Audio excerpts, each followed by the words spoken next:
Income tax filing के time पर exemptions का रोल भी बहुत ज्यादा इंपॉर्टेंट होता है। बहुत सारी जगह पर एग्जाम्पशंस लगते हैं और अगर आपको इन सारे एग्जाम्पशंस के बारे में पता होगा तब यहाँ पर आपके इनकम टैक्स के अमाउंट पर बहुत ही ज्यादा सेविंग होगी। तो चलिए आज की वीडियो में जानते हैं कि आईटीआर की फाइल करने के टाइम पर आपको कहां पर एग्जाम्पशन मिल सकता है। अगर आप आईटीआर फाइल करते हैं तो आईटीआर फाइल करने के टाइम पर एक सबसे इंपॉर्टेंट बात है जो आपको ध्यान रखनी है। आईटीआर फाइलिंग की प्रिपरेशन करने से पहले आपको टैक्स इन्फॉर्मेशन सिस्टम और इसी के साथ साथ एआईएस को चेक करना है। इन दोनों डॉक्यूमेंट का इस्तेमाल करके आप पता लगा सकते हैं कि आपके पैन कार्ड के इस्तेमाल करके आपने कितने इन्वेस्टमेंट की है। मतलब आप इन दोनों स्टेटमेंट का इस्तेमाल करके ये पता कर सकते हैं कि आपने पिछले एक साल में कितने अमाउंट का इन्वेस्टमेंट किया है, कितने अमाउंट का आपको डिविडेंड मिला है, कितने अमाउंट का आपको इंटरेस्ट मिला है, कौन से बैंक से मिला है। और इसी के साथ साथ आपके अगर कोई बिजनेस के रिसीट्स हैं तो यहाँ पर आपके बिजनेस रिसीट्स में कितने अमाउंट का टीडीएस कटा है और वो सारी के सारी अमाउंट का फिगर आपको उसमें डालना है। और सबसे इंपॉर्टेंट चीज यह है कि अगर आप 15 जून के बाद से आईटीआर फाइलिंग की प्रिपरेशन करते हैं, क्योंकि 15 जून तक जितने भी डॉक्यूमेंट्स आईटीआर फाइल करने के लिए इंपॉर्टेंट होते हैं वो सारे के सारे डॉक्यूमेंट प्रिपेयर्ड रहते हैं आपके वेबसाइट पर। तो डेफिनेटली आपको इनकम टैक्स फाइलिंग की शुरुआत करनी है 15 जून 2023 से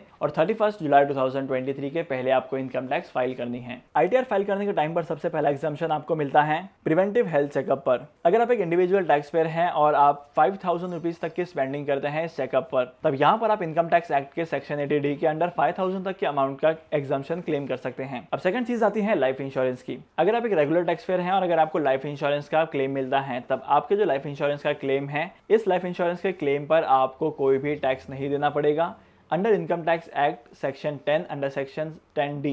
इसके बाद तीसरी चीज आती है एक्सपेंसेस फॉर डिपेंडेंट्स। अगर आपका कोई ऐसा एक्सपेंस है जो आप अपने चाइल्ड पे, पेरेंट्स पे और अदर डिपेंडेंट्स पे खर्च करते हैं तो इन सारे एक्सपेंसेस का एग्जाम्पशन आप ले सकते हैं सेक्शन 80C से लेकर सेक्शन 80U तक का। इसके अलावा आप अपने एचआरए पर भी टैक्स एग्जाम्पशन ले सकते हैं under section 10 sub section 13A। अगर आपने पोस्ट ऑफिस की सेविंग स्कीम में डिपॉजिट किया है और यहाँ पर आपको 3500 तक का इंटरेस्ट मिलता है तब आप अपने सिंगल अकाउंट में 3500 तक के एग्जाम्पशन को क्लेम कर सकते हैं।